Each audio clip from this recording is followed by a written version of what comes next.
അപകടത്തിൽ ഗുരുതരമായി പരിക്കേറ്റയാളെ ആശുപത്രിയിൽ എത്തിച്ച് ജീവൻ രക്ഷിച്ച പിതാവിനും 12 വയസ്സുകാരനായ മകനും കാളിയാർ പോലീസിന്റെ ആദരവ്. കേന്ദ്ര സർക്കാരിന്റെ ഗതാഗത മന്ത്രാലയം രാഘ്വീർ പദ്ധതിയിലൂടെ നൽകുന്ന 25,000 രൂപ കൈമാറിയാണ് പോലീസിന്റെ ആദരവ്. 2025-ലായിരുന്നു അപകടം നടന്നത്. അപകടത്തിൽ ഗുരുതരമായി പരിക്കേറ്റ് റോഡരികിൽ ബോധരഹിതനായി കിടന്നയാളെ കൃത്യസമയത്ത് ആശുപത്രിയിൽ എത്തിച്ച ജീവൻ രക്ഷിച്ച പിതാവിനും മകനും കാളിയാർ പോലീസ് ആദരവ് നൽകി. മണ്ണപ്പുറം സ്വദേശിയും വൈദ്യനുമായ പുതുപ്പറമ്പിൽ ബേബിയും 12 വയസ്സുകാരനായ മകൻ ആൽഫർട്ടുമാണ് മനുഷ്യത്വപരമായ ഇടപെടലിലൂടെ റിജുകുമാർ എന്നയാളുടെ ജീവൻ രക്ഷിച്ചത്. 2025 നവംബർ 16 രാത്രി വണ്ടമറ്റം ബൈപ്പാസിലായിരുന്നു സംഭവം. തൊടുപുഴ സ്വദേശി റിജുകുമാർ ബൈക്ക് അപകടത്തിൽപ്പെട്ട റോഡിൽ ബോധരഹിതനായി കിടക്കുന്നത് അതുവഴി വന്ന ബേബിയും മകൻ ആൽഫർട്ടും കാണുകയായിരുന്നു. ഉടൻ തന്നെ ഇരുവരും ചേർന്ന് റിജുകുമാറിനെ മുതലക്കോടത്തെ സ്വകാര്യ ആശുപത്രിയിൽ എത്തിച്ചു. തുടർന്ന് വിദഗ്ധ ചികിത്സയ്ക്കായി കോലഞ്ചേരിയിലേക്കും മാറ്റി. ഏറെ നാളത്തെ ചികിത്സയ്ക്കൊടുവിലാണ് റിജുകുമാർ ജീവിതത്തിലേക്ക് തിരിച്ചെത്തിയത്.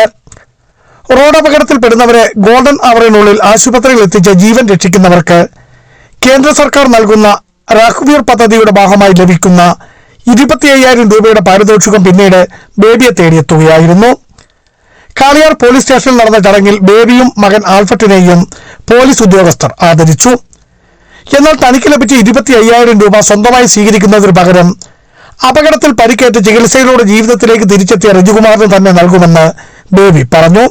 മനുഷ്യത്വം മരവിച്ചുകൊണ്ടിരിക്കുന്ന കാലത്ത് ബേബിയും മകൻ ആൽഫർട്ടും കാണിച്ച ഇടപെടലും പിന്നീട് പാരിതോഷികം പോലും അപകടത്തിൽപ്പെട്ട വ്യക്തിക്ക് നൽകുവാനുള്ള തീരുമാനവും സമൂഹത്തിന് മാതൃകയാണെന്ന് വ്യാപാരി വ്യവസായി സമിതി പ്രസിഡന്റ് സജി പോൾ പറഞ്ഞു.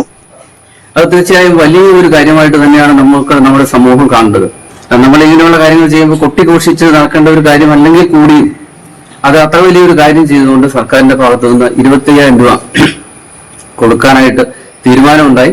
എന്നാൽ നമ്മുടെ ബഹുമാനപ്പെട്ട വൈദ്യര് ആ അപകടം പറ്റിയ ആൾ വളരെ പാവപ്പെട്ട ഒരു വീട്ടിലെ ആളായതുകൊണ്ട് ആ പണം അദ്ദേഹത്തിന് തന്നെ കൊടുക്കാനും തീരുമാനിച്ചിട്ടുണ്ട്. Kaliyar station sub inspector Vishnu V, Biju Varghese, senior police ഉദ്യോഗസ്ഥരായ നിഷാദ് പി, ജയേഷ് ഭാസ്കരൻ, ബിനു ജെ മാറാട്ട്, മണ്ണപ്പുറം ഗ്രാമപഞ്ചായത്ത് vice president Subaida Subail, Ilanthesham block panchayat member Jainamma Joseph, വ്യാപാരി വ്യവസായി സമിതി Vannappuram unit president Saji Kannampuzha, secretary Noushad Malanad തുടങ്ങിയവർ ചടങ്ങിൽ പങ്കെടുത്തു. Idukki vision news Vannappuram.